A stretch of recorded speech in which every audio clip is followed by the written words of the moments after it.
أشهد أن محمدا عبده ورسوله أرسله ورسوله رحمة للعالمين. Just an update on Brother Kevin's condition. We visited him at the hospital today. He's in the intensive care unit. There's internal bleeding. He's in a critical condition. And so the family is asking for dua, your dua. So we ask Allah subhanahu wa ta'ala to make it easy for him, to give him a good shifa, and to give him a long and healthy life. Ameen, ameen. So over the last couple of days, we're talking about the biggest distractions. And I mentioned last night that the biggest or the worst weapon of mass distraction we have in the 21st century is the cell phone and social media or anti-social media, right? The Facebook. And we gave some examples. Today, inshallah, we'll talk about a verse from Surah Yusuf. Surah Yusuf is everyone's favorite surah and everyone's favorite story in the Quran. Allah subhanahu wa ta'ala himself calls it Ahsan al-Qasas, the best of stories. It is dedicated to one person, unlike any other surah in the Quran. There's so many things we can learn, but there's one verse that strikes me in this surah. وَلَا تَيْأَسُوا مِنْ رَوْحِ اللَّهِ. Don't lose hope in the mercy of Allah subhanahu wa ta'ala, right? So I'm going to talk a little bit about Yusuf alayhi salam and his story. You know the story already, but there are some certain events in his life, and sometimes you find something in common within your story and the story of Yusuf alayhi salam. Then at the end, I'm going to talk about a sister from Palestine, and she has a lot, her story has a lot in common with the story of Yusuf alayhi salam.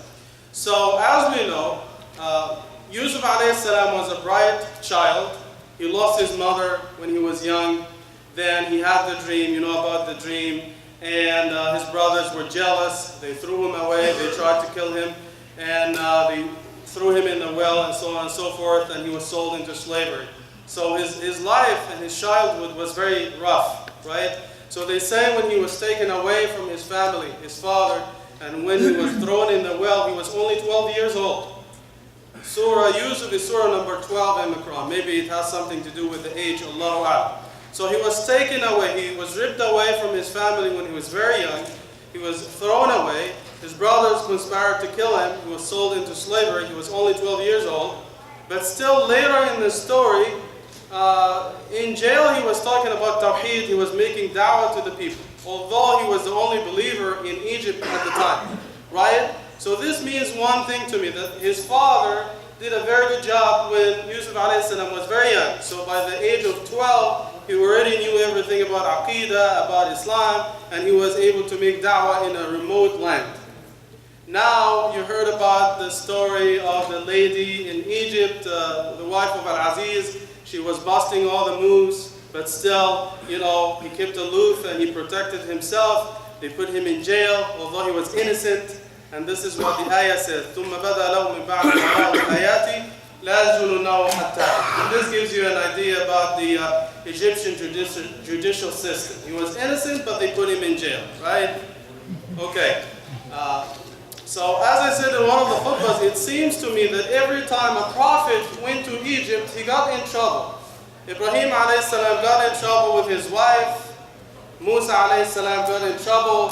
They tried to kill him. Yusuf alayhi salam got in trouble, right? They put him in jail. So it seems every time a prophet made it to Egypt, they gave him a hard time. They either tried to kill him, they either put him in jail, okay? This is why, alhamdulillah, there's a lot of Egyptian immigrants all over the world, right? And this gives us the chance to see good people like you. So we're thankful for this. So eventually, at the end of the story, we see that Yusuf alayhi salam was very ambitious and he was a hard-working person. At the end of the story, Allah subhanahu wa ta'ala puts him on the throne of Egypt, although his brothers tried to debase him and put him at the bottom of the well. Because Allah subhanahu wa ta'ala does not follow your plans. Allah subhanahu wa ta'ala has the master plan. Even if the whole world is against you, you will prevail at the end if you have Allah on your side. But if Allah is against you, it doesn't matter who is by your side. So always keep this in your mind. I think there are two factors in the story of Yusuf alayhi salam that led him to success. Number one, his father. You see him talking to his father at the beginning. He puts his trust in his father, and his father is teaching him. And also you see the relationship between Yusuf alayhi salam and Allah subhanahu wa ta'ala. When they put him in the well, he was praying to Allah. They put him in jail, he was praying to Allah. They put him on the throne, he was making dua. He's making dua to Allah even when he became the Aziz of Egypt. So he had this relationship, this connection with Allah subhanahu wa ta'ala at all times. And he was a good man. Inna naraka min al-muhsinin. We see you as a good man. This is what he was told when he was in jail. And inna naraka min al-muhsinin. We see you as a good man when he was on the throne of Egypt. So money and positions don't change the person. Whether you're poor or rich, in a good times or difficult times, it doesn't make any difference. You're always a good person. Okay? So this is the story of Yusuf alayhi salam. Now, fast forward to this sister in Palestine. Maybe you can Google her. Her name is Iqbal al-As'ad.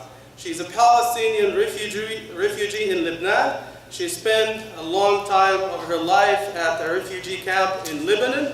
And you know what it means. Your land was ripped away from you. You were thrown out of the country. Most likely you lost some family members. She was left with nothing.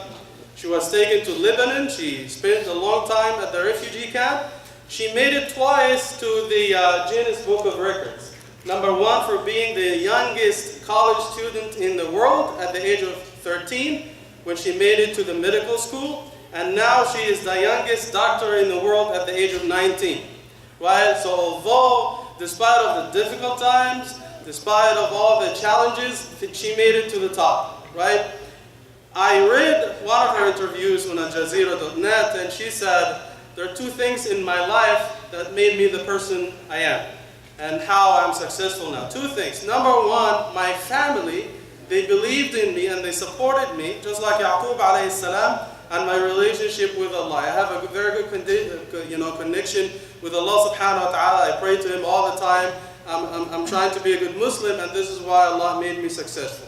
So the whole point at the end of the day, if you believe in yourself, no one will be able to stop you. The only person who is able to stop you from succeeding is you. No one else. Forget about the conditions, forget about the challenges and the difficulties. If you want to succeed, you will be able to make it with the help of Allah subhanahu wa ta'ala. And this is something we learned from the story of Yusuf alayhi salam and Sister Iqbal al-As'ad. وَلَا تَيْأَسُوا مِنْ رَوْحِ اللَّهِ. Don't lose hope in the mercy and the support of Allah. The question for last night was tricky. It's a difficult question. There is one man mentioned in the Quran, and he is not from the children of Adam. I received about 100 answers. I would say 95 of them are wrong, right? So Isa, no. Al-Khidr, no. Dhul Qarnayn, no, because they are from the children of Adam. I even received 5 or 7, they said Shaitan. But Shaitan was not a human being, right? Some say Jibreel. Yes, the Malaika, they used to come in a human form, but they are not human. I'm talking about a human being who was not from the children of Adam, and the answer is Adam himself, right? So the winner is brother Mustafa Sadizai.